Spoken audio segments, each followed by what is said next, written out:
Praise the Lord समस्त को मोर ख्रीष्ट नमस्कार प्रेम नमस्कार। आज मु आपण मान निमंते जो वाक्य नहीं आसी ता हूँ रोमी पुस्तक 8:1 आउ सेठरे एपरी लिखा जाए, अतएव जो माने ख्रीष्ट जीशु ठारे अछंती सेमानक प्रति वर्तमान कौनसी दंडाज्ञा नहीं। तो चिंता करने विषय मो प्रति दंडाज्ञा अच्छी ना नहीं ना केवल मु ख्रीस्टियान होई ख्रीष्टों नाम रे नामित होई जीवन अतिबाहित करुछि। जदि मु खाली ख्रीस्टियान होई ख्रीष्टों नाम धरी ख्रीस्टियान रो परिचय पाई ख्रीष्टों ठारे नहीं, तेबे मो पई सुनिश्चित दंडाज्ञा अच्छी। आ जदि मु ख्रीष्टों ठारे अच्छी तेबे वर्तमान मो प्रति कौन सी दंडाज्ञा नहीं। मु कहूनी वाक्य कहूँ। तो मोर प्रिय भाई और भौणी माने कि प्रकार मु ख्रीष्टों ठारे रहिबी, आसंतु से विषय टिके चिंता करिबा। रोम प्रथम थेसलोनिक 5:14-20 जदि आम पढ़ा तेबे पाउल सेठारे पवित्र आत्मा परिपूर्ण हो लिखिछंती कि प्रकार आम माने ख्रीष्टों ठारे रहिबा, कि प्रकार एक ख्रीष्टीय जीवन काटिबा। कारण ख्रीष्टों नाम रे आम नामित हो जाइछु, किंतु ख्रीष्टों आचरण आ ख्रीष्ट आम ठारू कौन चाहती से सब विषय जदि आम निज जीवन में प्रतिफलित करूना तेबे आम ख्रीष्टों ठारे नाहू आम दंडाज्ञा अच्छी। जदि आम ख्रीष्टों को निज जीवन में प्रतिफलित करूछु तेबे आम वर्तमान कौन सी दंडाज्ञा नहीं, यह सुनिश्चित। कारण मु कहूनी यह वाक्य कहूँ आठ लिखा जाए, हे भाई माने आम मैंने तुम मान को निवेदन करुछु अविहित आचरण करुथिबा लोक मान चेतना दियो। प्रथमे कौन कहला ना अविहित आचरण करुथिबा लोक मान चेतना देवार अच्छे। अविहित मतलब जोटा विहित नुहे, जोटा न्याय संगत नुहे, से जो माने आचरण सही नहीं से आमको चेतना देवार अच्छे। साहसहीन मान को सांत्वना दियो। प्रभु कहते मु तुम मान ठारे अच्छे, जुगांत पर्यंत तुम मान सहित अच्छे। जो माने साहसहीन भरोसाहीन होती से आमको सांत्वना देवाक अच्छे। दुर्बल मानकर तत्व निय बोली कहते, जदि मु प्रकृत रे ख्रीस्टियान मु दुर्बल मानकर तत्व नबा मोर गोटे कर्तव्य। समस्त प्रति दीर्घ सहिष्णुता देखिबार अच्छे, मु दीर्घ सहिष्णुता हबार अच्छे। सावधान केही कहारी प्रति अपकार बदल रे अपकार न कर। जड़े ख्रीस्टियान रो प्रधान कर्तव्य होची अपकार बदल रे अपकार करिबो नाही। जदि मो प्रति किए गोटे अपकार करछि तार जदि ता प्रति बदल मुझे रिवेंज न नहीं कि मु तार अपकार न करछि तेबे मु ख्रीष्टों ठारे अच्छी।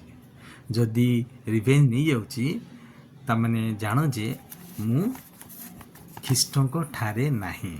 काहेकि ना प्रभु कहती रिवेंज नवाटा तांकर अधिकार, प्रतिफल प्रभु देवे।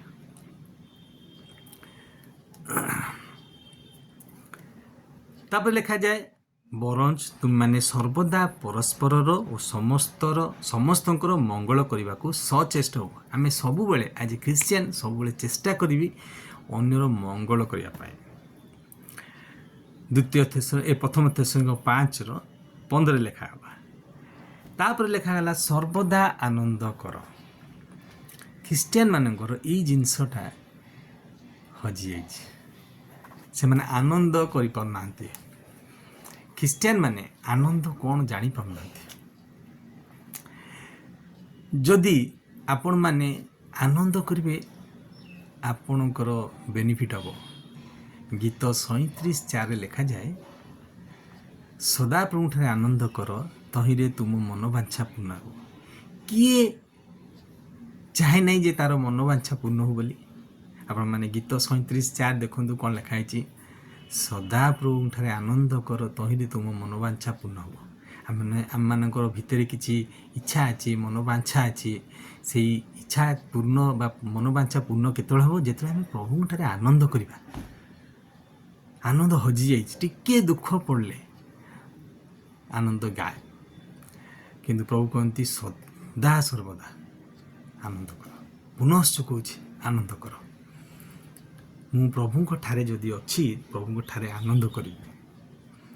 ଦୁଃଖରେ ହେଉ, ସୁଖରେ ହେଉ, ପୀଡ଼ିତ ଅବସ୍ଥାରେ ହେଉ, ସୁସ୍ଥରେ ହେଉ,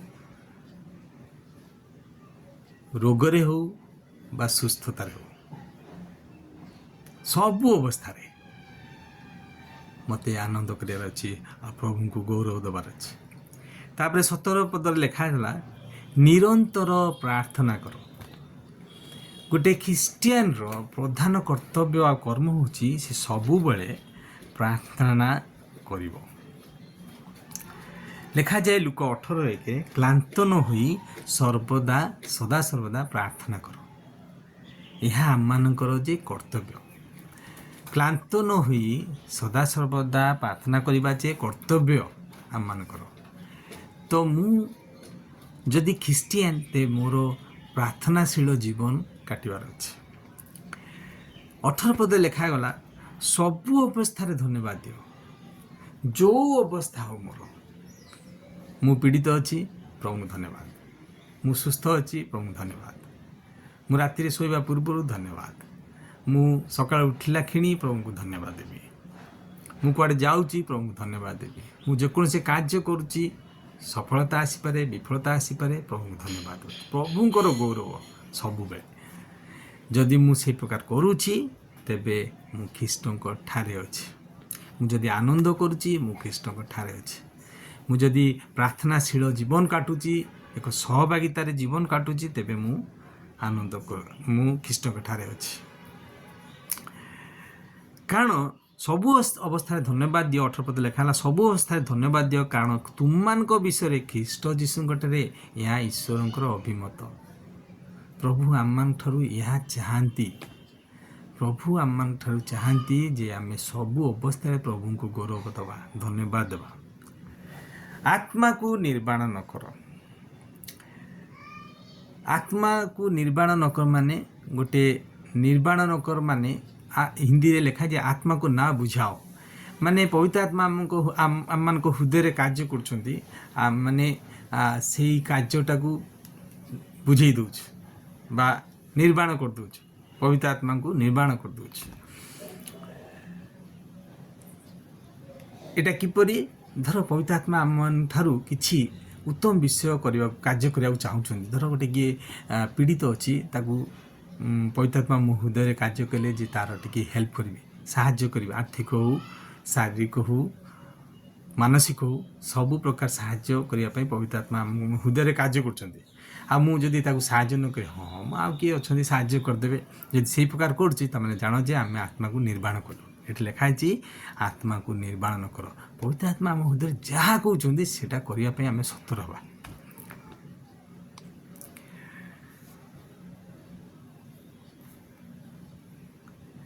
ଭାବବାଣୀ ତୁଚ୍ଛ କର ନାହିଁ। 20 ପଦ ଲେଖା ହେଇଛି, ଭାବବାଣୀ ତୁଚ୍ଛ କର ନାହିଁ। ବାଇବଲରେ ଅନେକ ଭାବବାଣୀ ଅଛି। ସେ ସବୁ ଭାବବାଣୀ ଆମେ ଜାଣିବାର ଅଛି। ପ୍ରଭୁ ଯୀଶୁ କହିଲେ ଲୁକ 24 ପର୍ବରେ, ଯେତେ ସବୁ ଭାବବାଣୀ ଅଛି ସବୁ ମୋତେ କୁହାଯାଇଅଛି। ଲୁକ 24 ପର୍ବ 25, 26, 27 ଯଦି ପଢ଼ିବା ଆମେ, ସେଠି ଲେଖା ହେଇଛି କ'ଣ ଟିକେ ଦେଖନ୍ତୁ। ଲୁକ 24, 25, 26, 27। ସେଥିରେ ସେମାନଙ୍କୁ କହିଲେ, ହେ ନିର୍ବୋଧ ମାନେ, ଭାବବାଦୀମାନଙ୍କ ଦ୍ୱାରା କଥିତ ସମସ୍ତ ବାକ୍ୟରେ ବିଶ୍ୱାସ କରିବାକୁ ଶିଥିଳ ଚିତ୍ତ ମାନେ, ଏହି ସମସ୍ତ ଦୁଃଖ ଭୋଗ କରି ଆପଣା ମହିମାରେ ପ୍ରବେଶ କରିବା କ'ଣ ଖ୍ରୀଷ୍ଟଙ୍କର ଆବଶ୍ୟକ ନଥିଲା? ପୁଣି ମୂଷା ଓ ସମସ୍ତ ଭାବବାଦୀଙ୍କ ଠାରୁ ଆରମ୍ଭ କରି ସମସ୍ତ ଧର୍ମଶାସ୍ତ୍ରରେ ଆପଣା ସମ୍ବନ୍ଧୀୟ କଥା ସେ ସେମାନଙ୍କୁ ବୁଝାଇ ଦେଲେ। ଯେତେ ଭାବବାଣୀ ଅଛି ସବୁ ଯାକ ପ୍ରଭୁ ଯୀଶୁଙ୍କ ବିଷୟରେ କୁହାଯାଇଅଛି, ଭାବବାଣୀ ହୋଇଅଛି। ତଥାପି ଲୋକମାନେ ସେ ଭାବବାଣୀକୁ ତୁଚ୍ଛ କରୁଛନ୍ତି। ପ୍ରଭୁ ଦୁଃଖ ଭୋଗ କଲେ, ଚାଲ ଦୁଃଖ ଭୋଗ ସପ୍ତାହ ପାଳନ କରିବା। ପ୍ରଭୁ ତାପରେ କ'ଣ କହିଛନ୍ତି ଆମମାନଙ୍କୁ ସେଟା ଭୁଲିଗଲେ। ସମଗ୍ର ମାନବ ଜାତି ନିକଟକୁ ଯାଇ ସୁସମାଚାର ପ୍ରଚାର କର। ସେ କାର୍ଯ୍ୟଟା କରିବା ପାଇଁ ଆମେ ରେଡ଼ି ନାଉ, ପ୍ରସ୍ତୁତ ନାଉ। କିନ୍ତୁ ଭାଗବତରେ କ'ଣ ଲେଖା ହେଇଛି ସେଟା ଆମେ ବୁଝୁନୁ। ପ୍ରଭୁ ଏ ସମସ୍ତ ଦୁଃଖ ଭୋଗ ଆମମାନଙ୍କ ନିମନ୍ତେ ତାଙ୍କର ଆଗରୁ ପ୍ଲାନ୍, ଏସବୁ ପ୍ଲାନ୍ ଆଗରୁ ପ୍ରଭୁ ଆସିବେ ଆମମାନଙ୍କ ନିମନ୍ତେ କରୁଡ଼ା ପ୍ରହାର ଖାଇବେ। ଦେଖୁନ୍ ସବୁ ଭାଗବାଣୀରେ ଲେଖା ହେଇଛି, ଯିଶାୟା ଭବିଷ୍ୟଦ୍ବକ୍ତାଙ୍କ ପୁସ୍ତକରେ ଲେଖା ହେଇଛି। ସବୁ ଆପଣ ଦେଖିବେ ପ୍ରଭୁଙ୍କର ସେଇ ବାକ୍ୟ ସଫଳ କରୁଛନ୍ତି ପ୍ରଭୁ ନୂତନ ନିୟମରେ। ଆମେମାନେ ଭାଗବାଣୀ ନ ବୁଝି ଭାଗବାଣୀକୁ ତୁଚ୍ଛ କରିଦେଉଛୁ। ଆହୁରି ଅନେକ ଭାଗବାଣୀ ଆଜି ଯେଉଁ ପ୍ରଭୁ ତାଙ୍କ ଦାସମାନଙ୍କୁ ବ୍ୟବହାର କରୁଛନ୍ତି, ସେମାନେ ବି ମଧ୍ୟ କିଛି ଭାବବାଣୀ କହୁଅଛନ୍ତି, ଆମେ ସେ ଗୁଡ଼ାକ ମଧ୍ୟ ତୁଚ୍ଛ କରିଦେଉଛୁ। ଇଏ ମିଛ କହିଲା, ଇଏ ଆମମାନଙ୍କର ସେସବୁ କହିବାର ନାହିଁ। କାହିଁକି ନା ପ୍ରଭୁଙ୍କ ଆଡ଼ୁ କିଏ ଆସିଛି ଆଉ କିଏ ଭଣ୍ଡ ଭାବାଦୀ ସେଇଟା ଆମକୁ ଜାଣିବାର ଅଛି। ଯଦି କିଏ ପ୍ରଭୁଙ୍କର ସତ୍ୟ ପ୍ରଚାରକ ଅଛନ୍ତି, କେବଳ ଯେ ଭଣ୍ଡ ପ୍ରଚାରକ ଭଣ୍ଡ ଭାବାଦୀ ଅଛନ୍ତି ତା ନୁହେଁ। ଅନେକ ପ୍ରଭୁଙ୍କର ମଧ୍ୟ ଉତ୍ତମ ସେବକ ଅଛନ୍ତି, ଯେଉଁମାନେ ଉତ୍ତମ ସେବା କରୁଛନ୍ତି। ସେମାନେ ଯଦି କିଛି ଭାବବାଣୀ କହୁଛନ୍ତି ସେଟା ପବିତ୍ର ଆତ୍ମାରେ ପରିପୂର୍ଣ୍ଣ ହୋଇ, ତେବେ ଆମମାନଙ୍କୁ ସେସବୁ ଭାବବାଣୀକୁ ତୁଚ୍ଛ କରିବାର ନାହିଁ।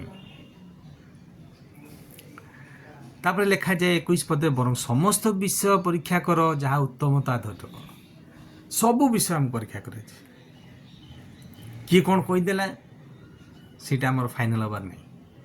ହଁ, ତାହା ଧର୍ମଶାସ୍ତ୍ରରେ ଅନୁମୋଦିତ ନା ନାହିଁ ସେଇଟା ଦେଖି, ଆଉ ଯାହା ଉତ୍ତମ ତାହାକୁ ଧରି ରଖିବା, ଆଉ ଯାହା ଭଣ୍ଡ ଭାବାଦୀମାନଙ୍କର ଭାବବାଣୀ ସେସବୁ ବାହାର କରିଦେବା ଆମ ଜୀବନରୁ। ତେବେ ଯାଇ ମୁଁ ଖ୍ରୀଷ୍ଟଙ୍କ ଠାରେ ରହିବି। ଜଣେ ଖ୍ରୀଷ୍ଟଙ୍କ ଠାରେ ଅଛି ମାନେ ସିଏ ଏଇସବୁ ଉତ୍ତମ କର୍ମ ଗୁଡ଼ାକ କରିବାର ଅଛି। କ'ଣ ମାନେ ସମସ୍ତଙ୍କର ମଙ୍ଗଳ କରିବ, କାହାର ଉପକାର କରିବ ନାହିଁ, ପ୍ରଭୁଙ୍କଠାରେ ଆନନ୍ଦ କରିବ, ଏକ ସହଭାଗିତା ଜୀବନ କାଟିବ। ଆଜି ମଣ୍ଡଳୀର ଉପାସନା କେତେଜଣ ପରିତ୍ୟାଗ କରିଛନ୍ତି? ମଣ୍ଡଳୀର ଉପାସନା ପରିତ୍ୟାଗ କରିବା ମାନେ ପ୍ରଭୁଙ୍କର ସହଭାଗିତାରୁ ଦୂରେଇ ଯିବା। ଯେଉଁମାନେ ଏହି ପ୍ରକାର କାର୍ଯ୍ୟ କରନ୍ତି ସେମାନେ ପ୍ରଭୁଙ୍କ ଠାରେ ନାହାନ୍ତି। ସେମାନେ କେବଳ ଖ୍ରୀଷ୍ଟିଆନ, ଖ୍ରୀଷ୍ଟଙ୍କର ନାମ ପାଇଯାଇଛନ୍ତି, ନାମଧାରୀ ଖ୍ରୀଷ୍ଟିଆନ। ସେମାନେ ଖ୍ରୀଷ୍ଟଙ୍କ ଠାରେ ନାହାନ୍ତି। ଯଦି ଖ୍ରୀଷ୍ଟଙ୍କ ଠାରେ ନାହାନ୍ତି ତାମାନେ କ'ଣ? ସେମାନଙ୍କ ପ୍ରତି ଦଣ୍ଡାଜ୍ଞା ଅଛି। ଯଦି ମୁଁ ଖ୍ରୀଷ୍ଟଙ୍କ ଠାରେ ଅଛି ତ ଏଇସବୁ ଆଚରଣ, ଏଇସବୁ କାର୍ଯ୍ୟ ମୋ ଜୀବନରେ ପ୍ରତିଫଳିତ ହେବାର ଅଛି। କାରଣ ପ୍ରଭୁ ଏଇସବୁ କରିଥିଲେ। ପ୍ରଭୁ ଅପକାର ବଦଳ ଅପକାର କରିନଥିଲେ। ପ୍ରଭୁ ସମସ୍ତଙ୍କର ମଙ୍ଗଳ କରିଥିଲେ।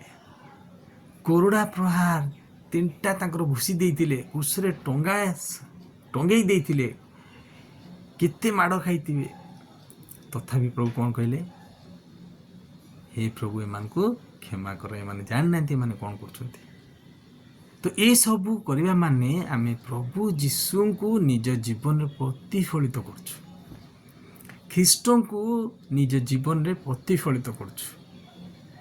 ମୁଁ ଯେ ଖ୍ରୀଷ୍ଟିଆନ ତାର ପରିଚୟ ଦେବି କି ପ୍ରକାର? ନା ଖ୍ରୀଷ୍ଟଙ୍କୁ ରିଫ୍ଲେକ୍ଟ କରି। I have to reflect Jesus in my life. So we have to reflect Jesus in our life. ଆମମାନଙ୍କ ଜୀବନରେ ପ୍ରଭୁ ଯୀଶୁ ଖ୍ରୀଷ୍ଟଙ୍କୁ ପ୍ରତିଫଳିତ କରିବାର ଅଛି। ଖ୍ରୀଷ୍ଟଙ୍କ ଠାରେ ମାନେ ଖ୍ରୀଷ୍ଟଙ୍କୁ ପ୍ରତିଫଳିତ କରିବାର ଅଛି। ଖ୍ରୀଷ୍ଟଙ୍କ ଠାରେ ରହିବି ମାନେ କାହାର ଅମଙ୍ଗଳ କରିବି ନାହିଁ। ଖ୍ରୀଷ୍ଟଙ୍କ ଠାରେ ଅଛି ମାନେ ମୁଁ ଅପକାର ବଦଳ ଅପକାର କରିବି ନାହିଁ। ଖ୍ରୀଷ୍ଟଙ୍କ ଠାରେ ଅଛି ମାନେ ମୁଁ ସର୍ବଦା ଆନନ୍ଦ କରିବି। ଖ୍ରୀଷ୍ଟଙ୍କ ଠାରେ ଅଛି ମାନେ ମୁଁ ନିରନ୍ତର ପ୍ରାର୍ଥନା ସହଭାଗିତାରେ ରହିବି, ମଣ୍ଡଳୀର ସହଭାଗିତାରେ ରହିବି, ମଣ୍ଡଳୀକୁ ପରିତ୍ୟାଗ କରିବି ନାହିଁ। ଖ୍ରୀଷ୍ଟଙ୍କ ଠାରେ ଅଛି ମାନେ ମୁଁ ସର୍ବଦା ଧନ୍ୟବାଦ ଦେବି। ଖ୍ରୀଷ୍ଟଙ୍କ ଠାରେ ମାନେ ମୁଁ ଆତ୍ମାଙ୍କୁ ନିର୍ବାଣ କରିବିନି। ଆତ୍ମା କ'ଣ ମୋ ହୃଦୟରେ କାର୍ଯ୍ୟ କରୁଛନ୍ତି ତଦ୍ ଅନୁରୂପୀ ମୋତେ କାର୍ଯ୍ୟ କରିବାର ଅଛି। କିଏ ଗୋଟେ ଦୁଃଖୀ ଅଛି, କିଏ ଯେ ଦରିଦ୍ର ଅବସ୍ଥାରେ ଅଛି, ମୋ ପାଖରେ ଯଦି ପ୍ରଭୁ ମୋତେ ସାମର୍ଥ୍ୟ ପ୍ରଦାନ କରୁଛନ୍ତି ତେବେ ମୁଁ ତାର ହେଲ୍ପ କରିବି। ମନିଟାରିଲି मेंटाली फिजिकली सबु बेले साहाय्य करिबे।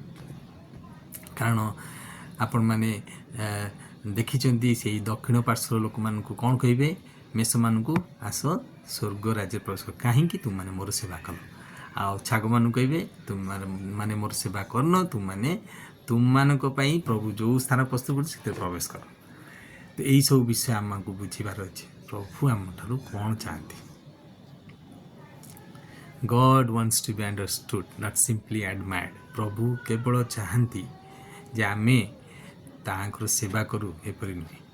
प्रभु चाहती प्रभुंकर इच्छा कौन ताहा आमे आम जीवन रे सफल करवा,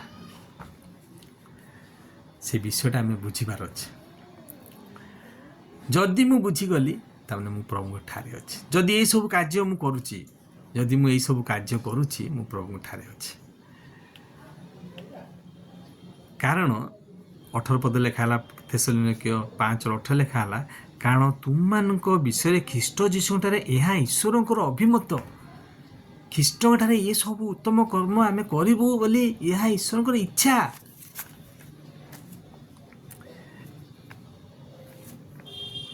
याकूब 2:13 जदि आम पढ़ा से लिखा जाए, कारण जे दया कर नहीं से निर्दय रूपे विचारित हम, दया विचार पर जयधन करे। प्रभु आम चाहती जदि आम ख्रीष्ट ठारे अच्छु तेरे दया करबा आमर प्रधान कर्तव्य वा कर्म। केवल मनुष्य सह मानव प्रति नुहे, पशु पक्षी समस्त प्रति। जदि गोटे कुकुर आम घर पाखे पड़ी अच्छी खाया पाने ताकू भी मध्य दया करे। कहीं लिखाई चिठी, कारण जे दया करे नहीं से निर्दय रूपे विचारित हो, कारण दया विचार उपरे जय धनु करे। Mercy triumphs over the judgement. आम मान को दया करबार अच्छे, कारण प्रभु कर गोटे बड़ स्वभाव हूँ दया। कारण ईश्वर जगत को एडे प्रेम कले जे से आपण अद्वितीय पुत्र को दान कले, निज गोटाए बोली पुओ को देदेले दया करथिबा। तो ख्रीस्टियान माने आज ये सब विषय तांकर जदि जीवन में प्रतिफलित होउची तेबे से ख्रीष्टंक ठारे अच्छी, आ जदि नहीं से केवल गोटे ख्रीस्टियान ना धरी जीवन अतिबाहित करछे। आ सेमान पई दंडाज्ञा सियोर सुनिश्चित अच्छे। तो मोर प्रिय भाई भौणी माने आम माने मध्य जीवन रे सब कार्य करिबार अछि। आ केवल ख्रीस्टियान होई न बंची ख्रीष्टंक ठारे कि प्रकार रहिबी से सब सचेष्टा आम मानकु करिबार अछि। प्रभु एई पठित वाक्य रे साक्षी आम मान प्रत्येक को आशीर्वाद अनुग्रह करंतु। Praise the Lord. समस्त को नमस्कार।